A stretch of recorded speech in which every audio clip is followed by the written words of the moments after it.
लूटा गैरों में कहाँ दम था, इन्हें अपनों ने लूटा गैरों में कहाँ दम था। इनकी कश्ती वहीं डूबी जहाँ पानी बहुत कम था। अस्सलाम वालेकुम। मैं आपके सामने एक बार फिर दिल्ली से अहमद रिजवी मैं बात करने आई हूँ। हरियाणा के रिजल्ट की मैं बात करने आई हूँ। हरियाणा की उस स्टेट की जहाँ पर जीती हुई बाजी कांग्रेस हार जाती है। पूरी 1001% जीत कांग्रेस की थी, लेकिन कुछ गलतियां ऐसी रही। वो गलतियां इतनी ज़बरदस्त गलतियां थी कि वो गलतियां जो है इनकी जीत को हार में कन्वर्ट कर देती है। कांग्रेस जो आप जानते हैं कि एक नेशनल पार्टी रही है। कांग्रेस के साथ एक अलमिया ये भी है कि कांग्रेस ये वाली बात मानने को तैयार नहीं है कि वो अपोजिशन में है। कांग्रेस आज भी अपने आप को वही समझती है कि सन 47 के बाद जो हमारी पार्टी मजबूत पार्टी चली थी और इकलौती पार्टी चली थी, आज भी ये उसको अपने आप को उसी औरा में पाते हैं। हरियाणा में इलेक्शन था और आपने जैसे देखा कि जवान भी नाराज था, तो किसान भी नाराज था, तो पहलवान भी नाराज था, बुजुर्ग पेंशन न मिलने की वजह से नाराज थे, अग्निवीर भी नाराज थे। तमाम फैक्टर नाराजगी के होने के बावजूद और भारतीय जनता पार्टी के नेताओं को दौड़ा दौड़ा कर वहां मारा जा रहा था, उसके बावजूद भी कांग्रेस कैसे हार गई? सवाल तो बनता है ना, कैसे हार गई? सबसे बड़ा फैक्टर रहा इसमें 17 बागी विधायक। जो 17 बागी थे वो सारे कांग्रेस में थे। कहीं से कांग्रेस से टिकट मांग रहे थे। कांग्रेस ने उसको बहुत हल्के लिया, उनको टिकट नहीं दिया और बीजेपी ने उनको हाथों हाथ सम्मान दिया, या वो निर्दलीय लड़े और जीत गए और वो सारे के सारे जाकर बीजेपी की गोद में बैठ गए। हमेशा कांग्रेस का अलमिया ये भी रहा कि कांग्रेस में पूरी एक नेशनल पार्टी होने के बावजूद कांग्रेस में मात्र 2 ही कार्यकर्ता है। आप यकीन करेंगे, इतनी बड़ी नेशनल पार्टी और 2 ही कार्यकर्ता हैं। एक कार्यकर्ता जो है वो मेल है और एक फीमेल है। मेल का नाम है राहुल गांधी और फीमेल का नाम है प्रियंका गांधी। पूरी पार्टी में ये 2 ही कार्यकर्ता हैं जो पार्टी को लेकर चल रहे हैं, पार्टी की साख को बचाना चाहते हैं, हर जगह जा रहे हैं, लोगों को साथ जोड़ना चाहते हैं। लेकिन इनके साथ जो ट्रेजेडी है कि कांग्रेस के पास एक मजबूत संगठन नहीं है, संगठन भी नहीं है और एक गुटबाजियां बहुत ज़्यादा हैं। कांग्रेस में सबसे खतरनाक जो मामला है वो गुटबाजी है। कांग्रेस में आपस में खुद ही एक दूसरे को हरवाया जाता है। वहाँ भी बहुत ज़्यादा गुटबाजियाँ रहीं। राहुल गांधी, प्रियंका गांधी और तमाम मल्लिका अर्जुन खड़गे जो हैं, ये सारे के सारे भूपेंद्र हुड्डा के साथ थे। ऐसा लग रहा था कि भूपेंद्र हुड्डा की जो है वो कांग्रेस की कमान संभाले हुए और ये बेचारे उनके पीछे पीछे चल रहे हैं। वहाँ कांग्रेस इलेक्शन नहीं लड़ रही थी, भूपेंद्र हुड्डा लड़ रहे थे, जो एक तरह से जाट भी नहीं है। और वो जो इनको चूरन पकड़ा रहे थे, इनको लॉलीपॉप पकड़ा रहे थे, सारा इनको डेटा दे रहे थे। कांग्रेस बिना छानबीन के उनकी बातों पर यकीन कर रही थी और एक के बाद एक गलतियां करी जा रही थी। आपने देखा कि कांग्रेस के ताबूत में जो आखिरी कील ठोकी है, हार का जो बड़ा फैक्टर बना है, वो कुमारी शैलजा भी बनी। कुमारी शैलजा नाराज थी, उनको पार्टी इग्नोर कर रही थी। लगातार कभी वो दिल्ली आ रही थी, कभी उनसे मुलाकात हो रही थी और कुमारी शैलजा की जो फूट है वो तमाम दलित समाज की जो फूट पड़ी और वो वोट जो है वो छिटक कर कहीं ना कहीं बीजेपी में चला गया। भाई आप ही देखिए कि हर इलाके में कहीं ना कहीं जो गुटबाजी होती है वो कास्टिज्म भी चलता है और हरियाणा में तो बहुत ज़्यादा चलता है कि मैं उस बरादरी का हूँ तो मैं उस बरादरी का हूँ। और कांग्रेस ने सारा जो यकीन करा वो भूपेंद्र हुड्डा पे करा कि वो जो कहते रहे, उन्होंने कहा नहीं कुछ भी नहीं, सब कुछ चंगा सी है, बस आप आते रहो, जाते रहो, जलेबियाँ खिलाते रहो। बेचारे राहुल गांधी ने जितनी मेहनत करी है, वाकई सैल्यूट है राहुल गांधी साहब आपको कि आपने जनता को जोड़ने के लिए क्या क्या नहीं करा। लेकिन ये जो जनता है, ये जो यहाँ के लोग हैं, बल्कि पुराने कांग्रेसी हैं जो जयचंद हैं, मतलब कांग्रेस की एक ऐसी पार्टी है जहां जय चंदों की लंबी फहरिस्त है। कांग्रेस को बर्बाद करने के लिए इनको दुश्मनों की जरूरत है ही नहीं। आपस में ही इनके अंदर इतने दुश्मन है कि आपस में एक दूसरे को बर्बाद कर देते हैं। एक बड़ा फैक्टर ये भी है कि वाकई के कांग्रेस में जो बुड्ढे हैं, पुराने एक्सपायरी कांग्रेसी हैं, वो सत्ता छोड़ना नहीं चाहते। हरियाणा में कांग्रेस से युवा बहुत दूर रहा, मतलब वहाँ का नौजवान बहुत दूर रहा, वहाँ की लेडीज बहुत दूर रही। उन्होंने महिलाओं को साथ लेकर चलने की जहमत गवारा ही नहीं करी। आज का यूथ, आज का नौजवान जो सोशल मीडिया को खुद हैंडल कर रहा है, उसको पार्टी ने जोड़ने की कोशिश नहीं करी। नौजवानों को टिकट नहीं दिए गए, तमाम का तमाम अजीब किस्म की गहमा गहमी रही और 17 सीट जो कांग्रेस जीत सकती थी, यानी कि कांग्रेस की सीधी सरकार थी, 54 सीट कांग्रेस जीत रही थी। और ये पहली ऐसी पार्टी है जिसने अपनी जीत खुद थाली में परोस के कहा, लो भाई बीजेपी वालों, हमें जीतनी चाहिए, तुम ले लो, तुम सरकार बना लो। आपको मालूम है कि भारतीय जनता पार्टी वहां पर रैलियां नहीं कर पा रही थी, भारतीय जनता पार्टी वहां से भाग खड़ी हुई थी, तमाम ये लोग आराम से बैठे हुए थे। क्या होता है, अब आप तमाम लोग ईवीएम को भी कोसेंगे, जाहिर सी बात है कोसना भी चाहिए, लेकिन ईवीएम फैक्टर भी होता है, कहीं ना कहीं कुछ ना कुछ मिसकैलकुलेशन भी होता है, जो कांग्रेस एक्स्ट्रा स्मार्ट बनी और यहाँ पर ये डूब गई। आपको मालूम है मैं ओखला विधानसभा में रहती हूँ, मात्र एक विधानसभा है और यहाँ पर कांग्रेस के बड़े बड़े 4 गुट हैं, 4 गुट हैं और सब एक दूसरे से नैनो साइंस जो लगाते हैं ना, वो एक दूसरे गुट को नीचा दिखाने के लिए करते हैं। बटला हाउस का ग्रुप अलग है, जाकिर नगर का अलग है, और शाहीन बाग का अलग है, परवेज हाशमी साहब का अलग है, आसिम मोहम्मद खान साहब का अलग है, और कुछ जो 8, 9, 10 जवान जो कूद रहे हैं उनका गुट अलग है। सब ऐसे टिकट की दौड़म दौड़ी होती है। कांग्रेस में कोई भी वफादारी के साथ काम करना नहीं चाहता और कार्यकर्ता कोई है ही नहीं, यकीन नहीं आता। अभी मेरे लाइव के बाद फ़ोन घुमाइए, किसी भी कांग्रेसी से बात करिए, कहिए भैया, हाँ भैया, बाबूजी, बहन जी, भाई जी, आप कांग्रेस में क्या हो? अरे हम अलाना फलाना ढिमकाना पद पर हैं, बहुत बड़ी पोस्ट है, राहुल भैया हमारे बहुत करीब हैं, प्रियंका जी से बस हम मिलने वाले हैं। मतलब आप किसी भी कांग्रेसी से बात कर लें, वो कार्यकर्ता नहीं बताएगा, वो आपको कोई ना कोई नया पद क्रिएट करेगा, कोई ना कोई कैसी पोस्ट क्रिएट करेगा और आपको बता देगा, आप सर खुजाते रह जाएंगे कि ये कौन सी पोस्ट है, ये कब आई।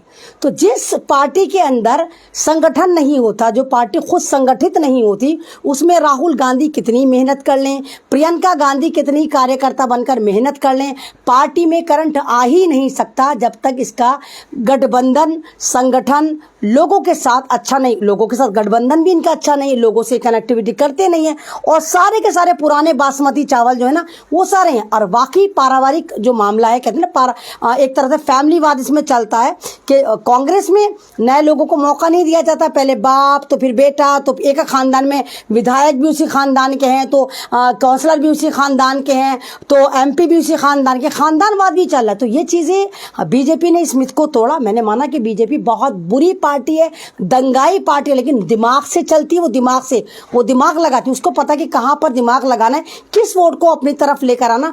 अगर कोई भी नैनो साइंस लगाने का हुनर जानता है तो ये झाइल जोट्टा पार्टी जानती है। ये बिल्कुल माइक्रो इनकी एक तरह की स्ट्रैटेजी होती है जिसपे भारतीय जनता पार्टी काम करती है। ये देखते हैं कि इस पार्टी का लूप होल क्या है, ये वहीं पे जाके जबरदस्त तरीके से हथौड़े बजाते हैं, जब तक बचाते रहते हैं जब तक वहां पर टूट फूट ना हो जाए। तो एक हारी हुई जीत जो हरियाणा में कांग्रेस हारी है, सेम यही राजस्थान में रहा, सेम ये मध्य प्रदेश में रहा, और अभी भी सुधर जाओ क्योंकि अभी भी 2-3 जगह इलेक्शन है। और हो सकता है कि अगर तुम लोग वर्कआउट करो, अपनी पार्टी को समझाओ, एक संगठन मजबूत बनाओ, महिलाओं को अपनी पार्टी में जोड़ो, युवाओं को अपनी पार्टी में जोड़ो, नए चेहरों को अगर पार्टी में जगह दो, तो हो सकता है कि कांग्रेस एक अच्छा प्लेटफॉर्म क्रिएट कर पाए। नहीं तो फिर यही होगा कि जीती हुई बाजी आप हराते रहेंगे। आपको जिस स्टेट में भी आप इलेक्शन लड़ने जा रहे हैं उस स्टेट की नब्ज आपको पता होनी चाहिए, उस स्टेट के बारे में आपको सब पता होना चाहिए जहां पर आप रैली करने जा रहे हैं। जाहिर सी बात है, बेचारे राहुल गांधी को क्या पता हरियाणा क्या है। राहुल गांधी तो बेचारे जा रहे थे, लोगों से मिल रहे थे, सभाएं कर रहे थे, अपील कर रहे थे, उनको क्या पता कि हरियाणा में हराने के लिए उन्हीं की पार्टी के जयचंद हैं जो कोशिश कर रहे हैं, जिनको टिकट नहीं दिया गया वो दूसरों को कैसे जितवा देंगे। तो ये कांग्रेस में बहुत ज्यादा चलता है, अगर किसी को टिकट नहीं मिलता तो ये बीजेपी से नहीं सीखते। बीजेपी में अगर किसी को टिकट नहीं मिलता तो फिर भी बीजेपी में रह के उस कैंडिडेट के लिए मेहनत करता है। और कांग्रेस के साथ क्या होता है, अगर कांग्रेस से किसी को टिकट नहीं मिलता तो या तो वो छोड़ छाड़ के भाग जाते हैं, उसमें बीजेपी में चले जाते हैं, या आम आदमी पार्टी में चले जाते हैं, या बागी बन जाते हैं, या निर्दलीय लड़ लेते हैं, या फिर एक ऐसा काम करते हैं कि कांग्रेस के लिए कब्र खोदते हैं जो इन्होंने हरियाणा में खोदी। तो कांग्रेस को बर्बाद करने वाली हरियाणा में हार की जिम्मेदार अगर कांग्रेस की कोई है तो खुद कांग्रेस पार्टी है। नहीं तो ये जीती हुई एक बाजी जो है कांग्रेस हारी है, और अपनी पार्टी के अंदर मुखबिरों की वजह से, गद्दारों की वजह से और तमाम लोभियों की वजह से, जो सिर्फ सत्ता के लोभी थे कि हमें सीट मिल जाए, जिनको सीट नहीं मिली उन्होंने हरियाणा हरा दिया। ये तो आपको पता है, हरियाणा में तो कोई भी भारतीय जनता पार्टी से खुश नहीं था। जितनी मैंने स्टडी करी, जितना आप लोगों ने भी देखा होगा, सिंगल एक फैक्टर नजर नहीं आता कि वहां पर भारतीय जनता पार्टी जीतती। ये तो एक ऐसी जीत है जो खुद कांग्रेस ने खुद कह दिया, लो भाई लो, हमें नहीं चाहिए, हम तो हारे हुए हैं, तुम जीत जाओ, तुम सरकार बना लो। तीसरी बार भारतीय जनता पार्टी वहां पर सरकार बना रही है।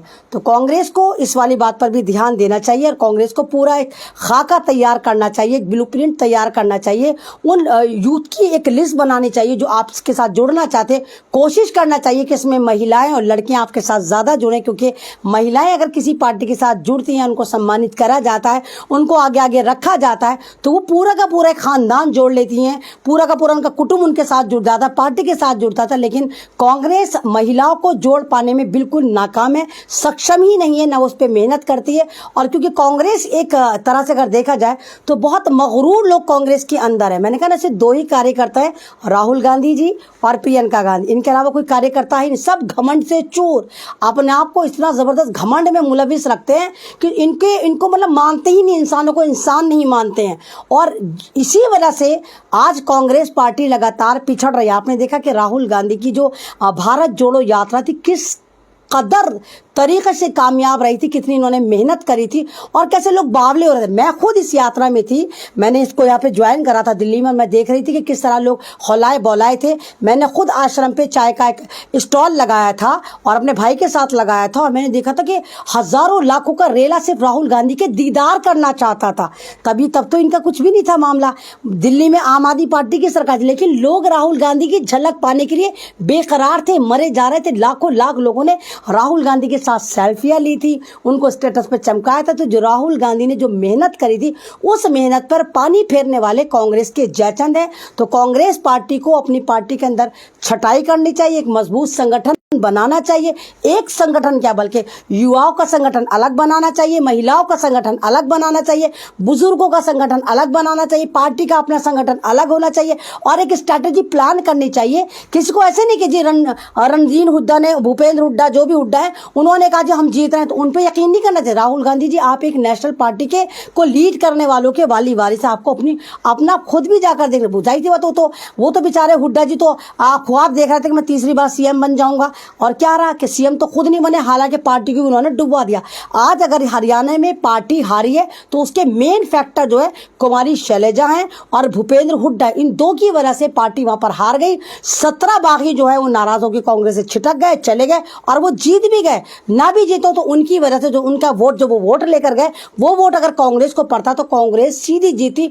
बहुत माइनर तरीके से कांग्रेस हारी, कहीं 6,000 से हारी, कहीं 7,000 से हारी, और भारतीय जनता पार्टी को इन्होंने पूरी थाली में परोस के जो जीत दी, उस वाली बात को दर्शाती कि आगे स्टेट में, अभी देखिए महाराष्ट्र में भी इलेक्शन है, आप देखिए आगे भी और कई जगह इलेक्शन है। अगर आप इस बात पर ध्यान देंगे, लोगों को संगठित करेंगे, लोगों को जोड़ेंगे, हर तरह से जोड़ेंगे। आपका सोशल मीडिया प्लेटफॉर्म है, आप दलालों को दे देते हैं, दलाल जाते हैं एआईसीसी में, आप उनको ठेका दे देते हैं, कोई भी, अब वो यूट्यूबरों के साथ सौदा करते हैं। ये देखिए कि मतलब दलाल जो है एआईसीसी जाकर ठेका उठाकर लेकर आते हैं सोशल मीडिया का, और जो बेचारे जर्नलिस्ट हैं, जो पढ़े लिखे जर्नलिस्ट हैं, वो उन दलालों के चुंगल में आ जाता है। वो दलाल उनको 10,000 में तो 15,000 में स्टेट लेके जाता है। चलो भाई हरियाणा चल रहे हैं, चलो भाई मध्य प्रदेश चल रहे हैं, चलो भाई गोवा चल रहे हैं, चलो भाई यहाँ चल रहे हैं, चलो भाई वहां चल रहे हैं। तो मतलब आपको खुद चाहिए कि अगर आप वाकई ठेकेदारी पे आप इस तरह का काम कर रहे हो तो दलालों को मत दें, आप किसी सही से जर्नलिस्ट से कांटेक्ट करें, उनके कांटेक्ट, या उसको भी एक टीम बना दी जाए कि यहाँ पर हम इस तरह की टीम लेकर जाना चाह रहे हैं, उनके बाकायदा इंटरव्यू हो, उन लोगों को देखा जाए, उनकी एक वीडियो मांगी जाए, उनकी बोलने की स्किल देखी जाए, फिर वहां पर आप खुद पार्टी के अंदर उन तमाम जर्नलिस्ट को मौका दिया जाए कि आप हमारे साथ हरियाणा चलिए, आप हमारे साथ मध्य प्रदेश चलिए, आप हमारे साथ गोवा चलिए। लेकिन वहां तो उल्टा हो रहा है, एआईसीसी के बाहर दलाल घूमते रहते हैं, जो अंदर जाते कांग्रेस से ठेका उठा लेते हैं कि जी हम इतने 20 यूट्यूबर लेकर आएंगे, हमें 1 लाख रुपए हम उनको देंगे तो दे दो, और मालूम होता है कि यूट्यूबरों को फूटी कौड़ी नहीं देते, या 5,000 10,000 देते और सारा अपनी जेब में रख लेते हैं। ऐसे से मेरे पास सबूत है, सब चीजें। तो कांग्रेस एक नेशनल पार्टी रही है, अगर कांग्रेस चाहती है कि उसमें करंट आए तो उसको तमाम तरफ ध्यान भी देना पड़ेगा, तमाम तरह की स्ट्रेटेजी प्लान भी करनी पड़ेगी। युवाओं को कैसे जोड़ना, आने वाला वोटर जो है 16 साल की लड़कियां हैं, 16 साल के लड़के, उनको कैसे आप अट्रैक्ट कर सकते हैं, उनसे कैसे आप उनसे राब्ता कर सकते हैं ताकि 1-1.5 साल में वो आपका वोट बन जाए। किस तरह आप कंपटीशन कर सकते हैं, किस तरह आप मुकाबलेबाजी करवा सकते हैं। ये कंपटीशन रख रहे हैं कि युवा हमारे साथ इस वाले मिशन में जुड़े, बाकायदा मिशनों को डिजाइन करें कि ये वाला मिशन है तो ये वाला मिशन है, तो कूड़े का मिशन है तो ये वाला मिशन, उस मिशनों में आप युवाओं को जोड़े। देखें कि भारतीय जनता पार्टी एक जाहिर झपट पार्टी होके किस तरह करती है, लेकिन आप इस तरह करने को तैयार नहीं। और आपकी पार्टी में जिस लिहाज से लोग नाग और अजदहे बन के बैठे हुए, वो आप तक बात जाने भी नहीं देते। आपको यही नहीं पता? अरे भाई राहुल जी, आप एक एलीट क्लास हैं और हायर एजुकेटेड है, आपको पता होना चाहिए कि भारत की जमीन पर किस तरह के पाखंडी लोग भी रहते हैं, किस तरह षड्यंत्र भी रचा जाता है। आप तो बाहर से फॉरेन से पढ़कर आए, आपको तो ऐसा लगता है कि फॉरेन में रहें पलें कि भाई सारी दुनिया आप ही की जैसी सोच सकती, बिल्कुल भी नहीं थी। सारे कदम कदम पर यहाँ पर जयचंद हैं जो आपकी पार्टी में सबसे ज्यादा पाए जाते हैं और आपकी पार्टी को बर्बाद कर देते हैं।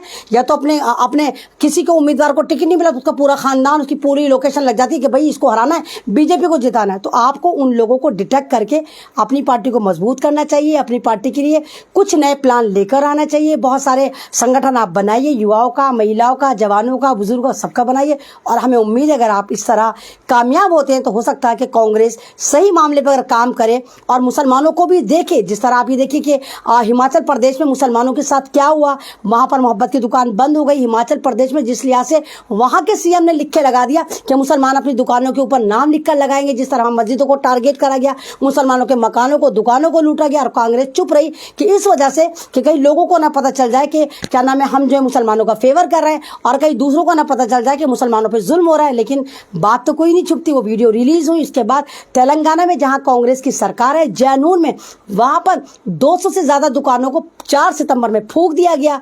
150 से उनकी गाड़ियां, बाइक उनको फूंक दिया गया। उनकी बड़ी बड़ी 4 मस्जिद मुसलमानों की, उनको पहले बहुत ज़्यादा बेहुरमती करी गई, कुरान शरीफ को जलाया गया, मारा गया, उनको जला के मस्जिदों को बिल्कुल मिसमार कर दिया गया। मतलब एक तरह का अजाब आया, लेकिन कांग्रेस वो वाली बात दिल्ली तक नहीं आई और उसके लिए कोई आवाज़ नहीं उठाई। यानी कि वहाँ पर गोधरा पार्ट 2 बनाया गया, मुसलमानों का नरसंहार करा गया, उनके अरबों खरबों का नुकसान करा गया, जबकि वहाँ पर तेलंगाना में कांग्रेस की सरकार है। तो इस तरह की जो चीज़ें होती है ना, अगर आपको ये डर रहता है कि अगर आप मुसलमानों के लिए बोलेंगे तो आपको लोग मुल्ला पार्टी कहेंगे, तो उसमें टेंशन लेने की जरूरत नहीं, क्योंकि ये हकीकत है कि आपके कैंडिडेट वहीं से जीते हैं जहां पर मुसलमान होता है, चाहे वो एमपी के कैंडिडेट हो, चाहे वो विधायकों के कैंडिडेट हो, चाहे वो आपके देखिए कि पार्षदों को कैंडिडेट। दिल्ली में तमाम जगह से पार्षद जो जीते हैं 9, वो 9 के 9 मुस्लिम सीट से जीते, और आने वाले जो इलेक्शन है 4 महीने बाद, उनमें भी सारे विधायक सिर्फ उन्हीं जगह से जीतेंगे जहां जहां मुसलमान है। सिर्फ मुसलमान ही इन पर यकीन बना रहा है। जब मुसलमान आप पर यकीन बना रहा है तो ये आपकी भी जिम्मेदारी है कि आप मुसलमानों के प्रति वफादारी दिखाएं, उनके प्रति हमदर्दी दिखा पाए। नहीं तो फिर यही होगा कि अभी भी पूरे हिंदुस्तान में बहुत सारी स्टेट में कांग्रेस का नाम लेवा कोई नहीं, एक खाता नहीं इनका खुला हुआ,